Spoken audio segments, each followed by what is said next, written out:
Hello everyone, my name is Lamarana. Welcome back to the Halat Africa show. If this is your first time on this channel, please subscribe, click on that notification bell, don't forget to like the video and also share with your loved ones.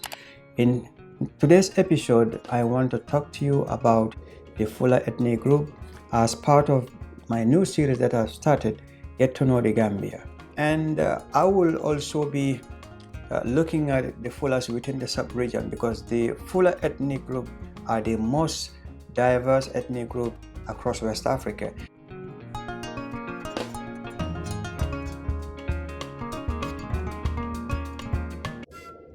The Fulas of the Gambia are sometimes referred to as the Fulani.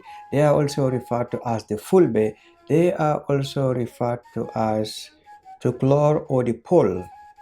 The Fulas of the Gambia are the second largest ethnic group in the country, and they form about 18% of the entire population of the Gambia. You will find the Fulas all across West Africa, like I said. They are in Cameroon, in Central Africa, they are in Sudan, they are in Ethiopia, they are in Chad, and you can find them almost anywhere you go in Africa. But let's look at the origin of the Fulas. The origin of the Fulas is somehow very mysterious, because there are a lot of histories out there to depict the origin of the Fulas. Some historians believe that the Fulas came from the Middle East or North Africa, and majority historians agreed that the Fulas came from North Africa. So during the trade between North Africa and that of West Africa, the Berbers, who used the trade route, came down to the Senegambia region, wherein they met with the local people and then intermarried. And then as a result, we have what we call today the Fula ethnic group. But some historians also believe that they are from the Middle East. Some even say Syria. But what majority agreed upon is they are from North Africa. And we can trace this history all the way back to the 5th century AD. But coming back to the Gambia itself, the Fulas started coming to the Gambia during the 18th century. But prior to that, the Fulas were within the Senegal River region. And within this region, we had some empires that were existing there. We have the Futa Djallon Empire. We also have the Futatora Empire, which stretches from Senegal to all the way inside Mauritania. And when you look at the map, you will find out that the Fulas, when they settled in the Senegambia region within the 13th century, many historians said that this was the beginning of the Fulani ancestral home. And from there, they decided to move westward into other parts of Africa. And when you look at the map itself, you will find out that the Fulas, their impact stretched across from the Gambia, Senegal, Guinea-Bissau, Guinea-Conakry, all the way into Mauritania and that of Nigeria. Because even within Nigeria, you will find out the Sokoto Caliphate, Adamawa Emirate, and all of those things were controlled by the Fulas themselves. But let's look at the social structure of the Fulas in the Gambia. It is just like the Mandinkas. We have the nobility class. This consists of the ruling class or the ruling elites. They also have the traders, and within the traders you have the businessmen, you have the merchants, you have the marabouts, we have the clerics.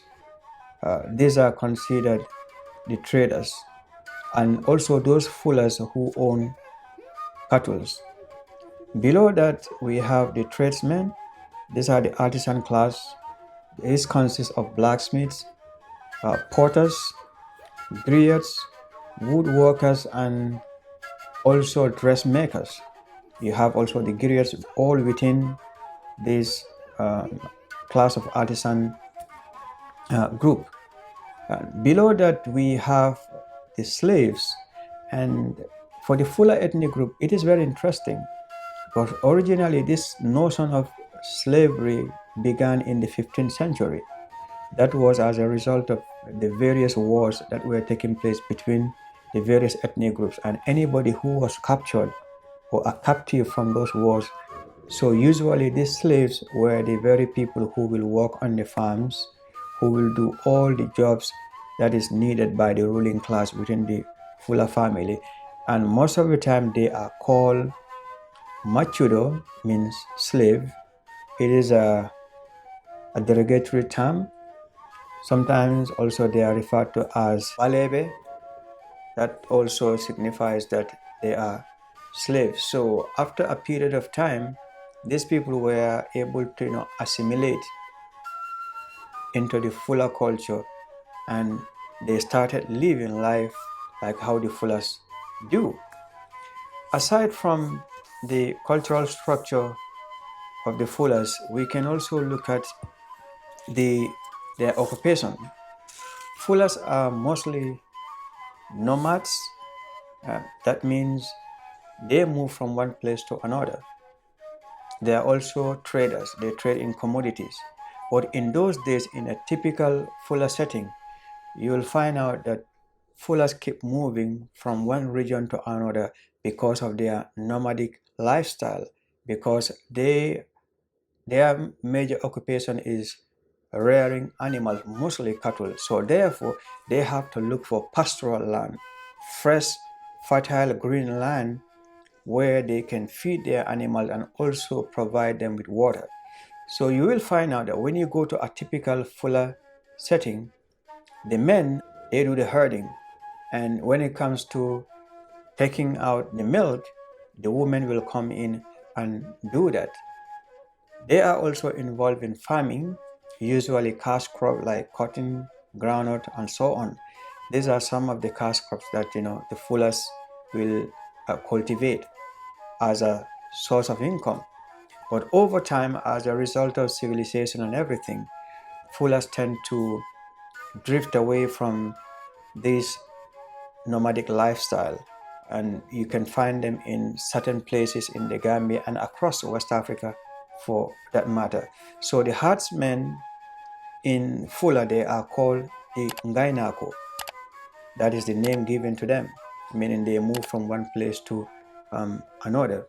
So the Fulas were the most dominant political force within the 18th and the 19th century within the Senegambia belt and even across most of West Africa.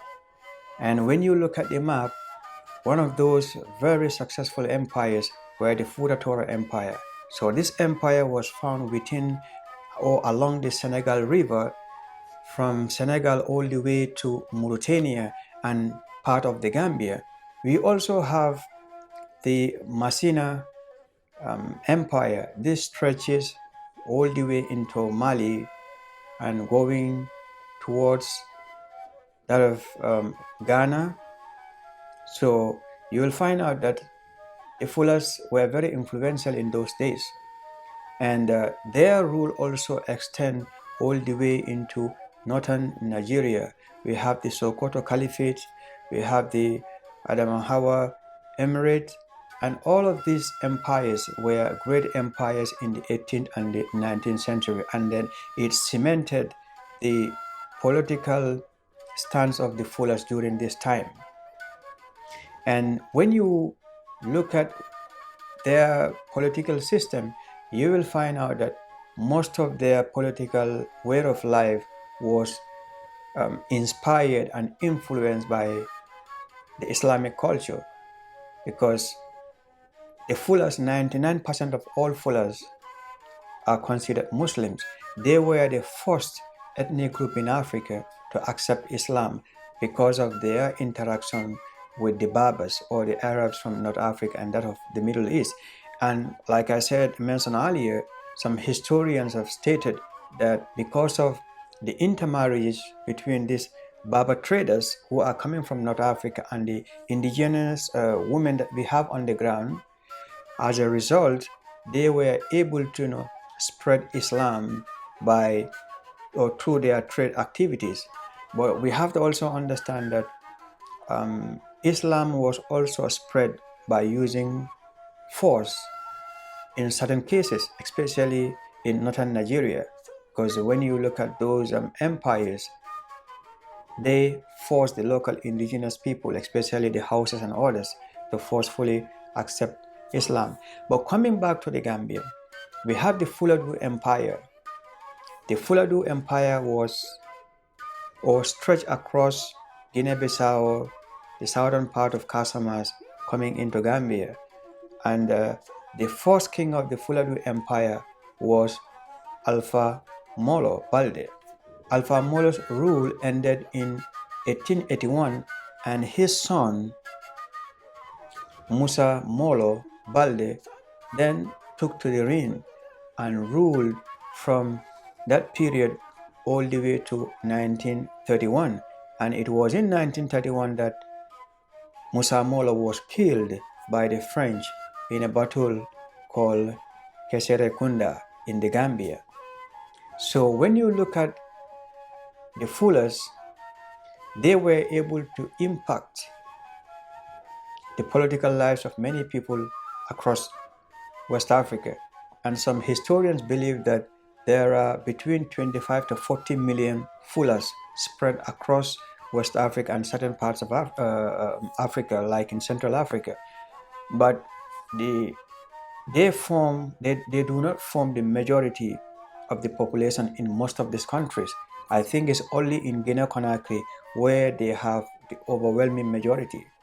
But most of the Fulas, you will find them in Futa Djallon, which is Guinea-Conakry, in Senegal, in the Gambia, and part of Guinea-Bissau. And culturally also, they have a very unique culture in the sense that they use certain traditional music instruments like that of the Mandinka, and they also have a unique way of dressing. Although nowadays, because of intermarriages and then living within the same community, the Fulas were able to adapt other cultures from the Mandinka, the Wolof, the Serere, the Sarahules, and others.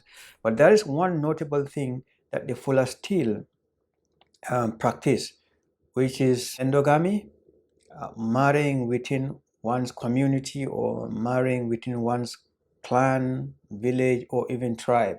This is something which is very, very popular within the Fula community. And if you go to the Gambia, if you go to the provinces, you will find out that this is still maintained, it is still practiced.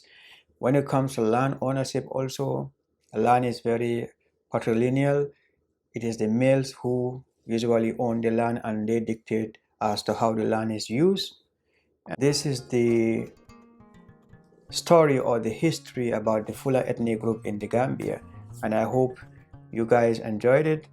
And if you guys have any comments, please comment in the comment section, and let's learn from each other. And I hope I was able to provoke your sense of curiosity so that you can go out there and then research more about the Fula ethnic group in the Gambia. Hope you all enjoy it. Until I come your way another time, this is Lamarana. Peace out.